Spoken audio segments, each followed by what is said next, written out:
سلام به همگی، زیایی هستم، دبیر کار فناوری. توی این دوره آموزشی بناست که مقدماتی از الکترونیک رو با هم دیگه مرور بکنیم و بعد هم بپردازیم به کار با بورد آردوینو.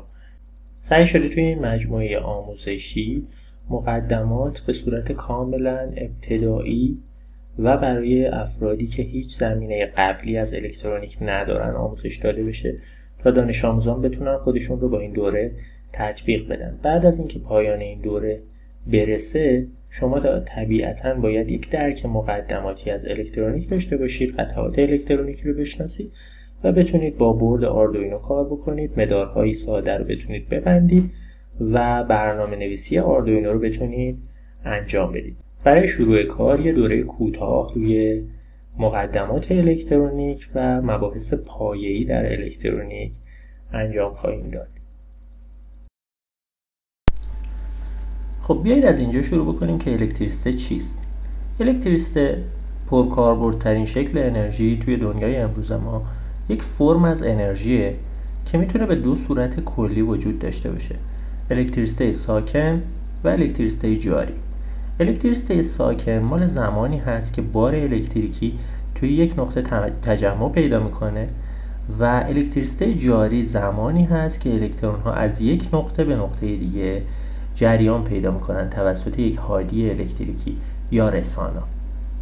ابتدا بپردازیم به الکتریسته ساکن. حتما همتون با پدیده هایی مثل جرقه زدن سر انگشتان هنگام تماس با یک جسم رسانا یا جذب تکه های کاغذ توسط شونه پلاستیکی، آزمایشی که توی درس علوم هممون انجام دادیم، و یا حتی پدیده رعد و برق آشنا هستید.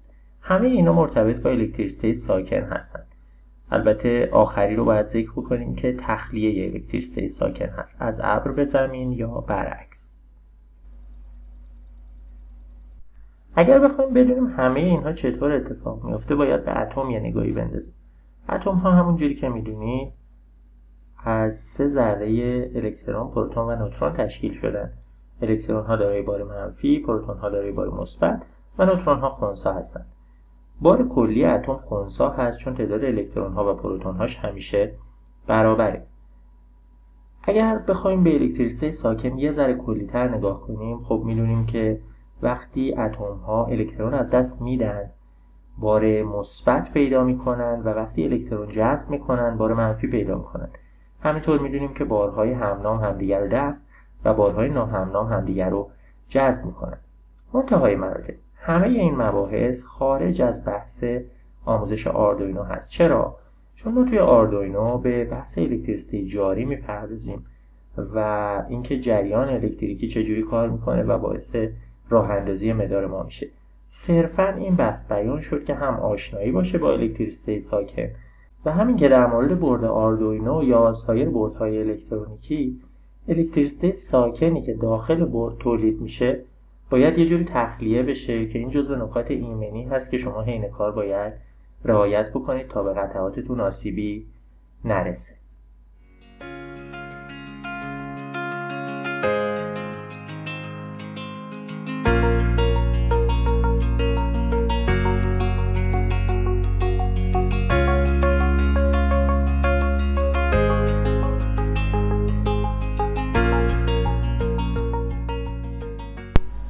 الکتریسته جاری در واقع حاصل حرکت الکترون ها داخل یک رسانه الکتریکیه. اگر ما یک رسانه رو به جایی که اختلاف پتانسیل وجود داره، مثلا قطب مثبت و منفی باتری، متصل بکنیم، الکترون ها داخل رسانه شروع به حرکت میکنن و به این گفته میشه جریان الکتریکی. کلیه مباحثی که از اینجا به بعد آموزش ارائه خواهیم داد راجع به الکتریسته جاری و جریان الکترون ها داخل مدار خواهد بود.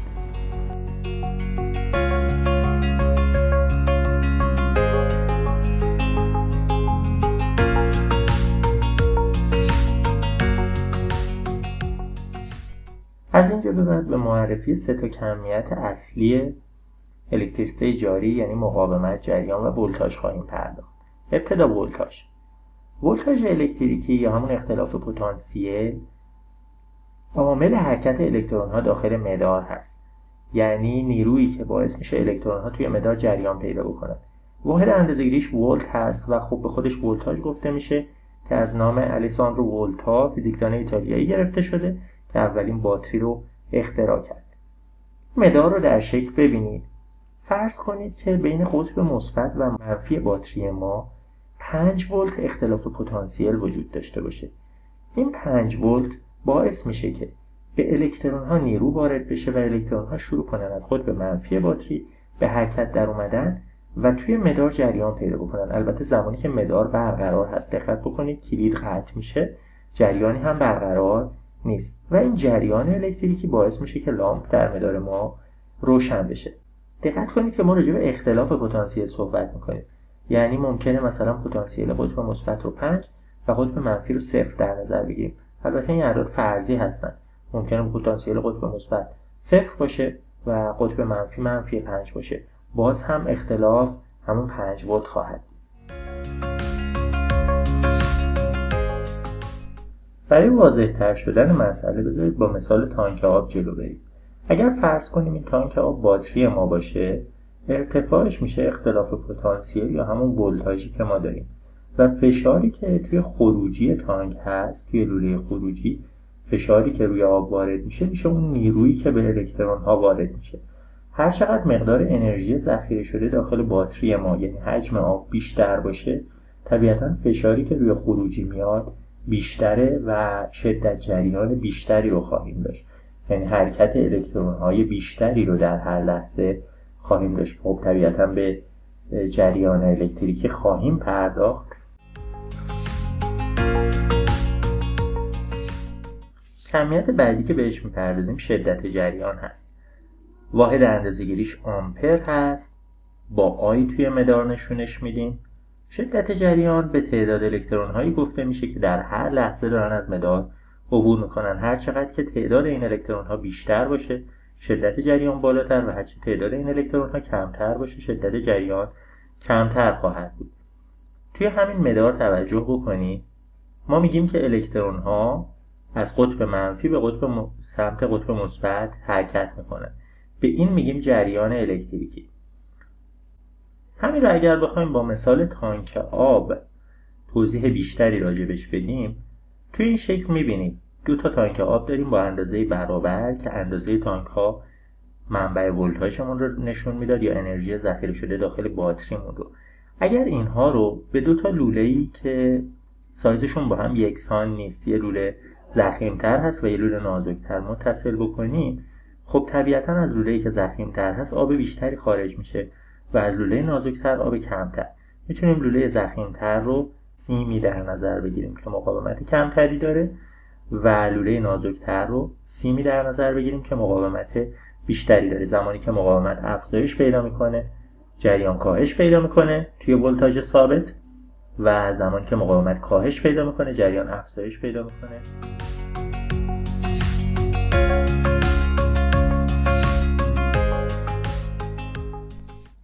قبل از اینکه بپردازیم به معرفی کمیت بعدی که مقاومت الکتریکی هست، لازمه که یادآوری بکنیم که چون 2 مدل ولتاژ وجود داره، ولتاژ متناوب AC و ولتاژ مستقیم DC، طبیعتاً 2 نوع جریان الکتریکی هم داریم، جریان AC و جریان DC. جریان AC همینجوری که داخل شکل میبینید مقدار و جهتش دائما در حال تغییر هست، این نمودار سینوسی که سمت راست دیده میشه، و جریان مستقیم مقدار و جهتش تغییر نمیکنه. جریان مستقیم توسط منابع ولتاژی مثل باتری تولید میشه و همینجور آداپتورها، و جریان متناوب که توسط برق شهری تولید میشه.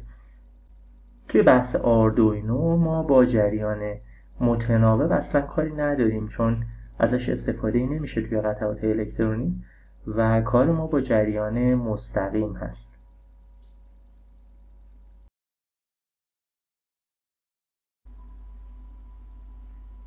قطعه بعدی یا مبحث بعدی که میخوایم بهش بپردازیم مقاومت الکتریکی هست.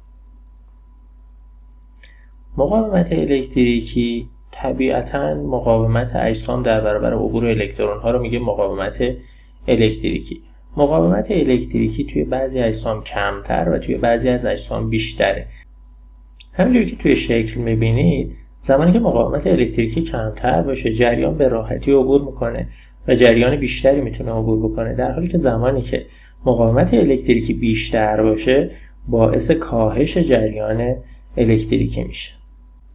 نکته دیگه که خیلی مهمه، زمانی که جریان 2 تا مسیر برای عبور داشته باشه که یکیش مقاومت بیشتر و یکیش مقاومت کمتر داره، بیشتر جریان از مسیری عبور میکنه که مقاومت الکتریکی کمتری داره.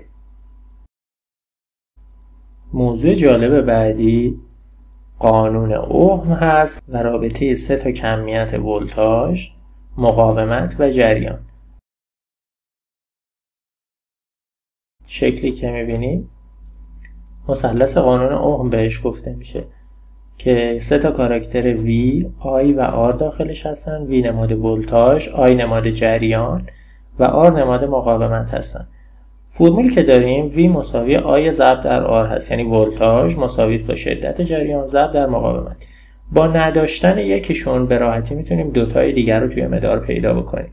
یعنی اگر V رو نداشته باشیم V برابر است با I ضرب در R. اگر برای مثال R رو نداشته باشیم یعنی مقاومت رو ندونیم، R مساوی خواهد بود با V تقسیم بر I. و اگر I رو نداشته باشیم یعنی شدت جریان رو، شدت جریان برابر خواهد بود با ولتاژ تقسیم بر مقاومت V تقسیم بر R. این تصویری که میبینید، تصویر جالبی که میبینید، نشون میده ولتاژ داره تلاش میکنه جریان بیشتری رو از مدار عبور بده و مقاومت چیزیه که در برابر این عبور جریان از خودش مقاومت نشون میده. برای اینکه عمیق‌تر این رو درک بکنید یک مثال ساده رو با یک مدار بسیار بسیار ساده یاد میگیریم. این چیزی که اینجا میبینید یک باتری 12 ولتی هست که توسط 2 تا سیم به یک مقاومت 600 اوهمی متصل شده. این شکلی که دیدید نماد مقاومت هست. یه باتری 12 ولتی و سیمی که این دوتا رو به هم متصل کرده. ما میخوایم جریان عبوری از این مدار رو محاسبه کنیم. اگر خاطرتون باشه قانون اوهم به ما میگفت که V مساوی R ضرب در I، درسته؟ حالا I رو اگر بخوایم I مساوی است با V تقسیم بر R که میشه 12 تقسیم بر 600 میشه 200 آمپر. آمپر واحد شدت جریان هست. یعنی زمانی که مقاومت 600 اوهمی توی مدارمون داشته باشیم با 12 ولت ولتاژ یا همون اختلاف پتانسیل، جریانی که از مدار ما عبور خواهد کرد 200 آمپر خواهد بود. حالا فرض کنید که مقاومتمون رو بکنیم 6 اوم به جای 600 اوم. حساب بکنیم 12 تقسیم بر 6 میشه 2 آمپر، یعنی 2 آمپر جریان از مدار ما خواهد گذشت. پس زمانی که مقاومت کاهش پیدا میکنه شدت جریان توی مدار افزایش پیدا میکنه، زمانی که ولتاژ ثابت باشه البته. حالا بیاید ولتاژ رو عوض بکنیم. اگر ولتاژ بشه 24 ولت و مقاومت همون 6 اوم باشه جریان ما میشه 4 آمپر. پس ولتاژ رابطه مستقیم با جریان داره، زمانی که زیاد بشه جریان هم زیاد میشه و مقاومت رابطه عکس داره با شدت جریان، یعنی زمانی که مقاومت بره بالاتر شدت جریان میاد پایین‌تر. توی ویدئوهای بعدی راجع به نحوه استفاده از مقاومت‌ها یکی از مهمترین قطعاتی هستن که ما داخل مدارهامون استفاده می‌کنیم برای کنترل ولتاژ و جریان. برای اینکه این رو یاد بگیریم و اینکه چجوری کنار هم دیگه استفاده میشن، در واقع 2 صورت کلی داره. مقاومت‌ها به صورت موازی و سری استفاده میشن. برای اینکه این رو یاد بگیریم در ویدئوی بعدی مدارهایی که به صورت موازی بسته میشن و مدارهایی که به صورت سری بسته میشن رو راجع بهشون توضیح خواهیم داد و صحبت خواهیم کرد.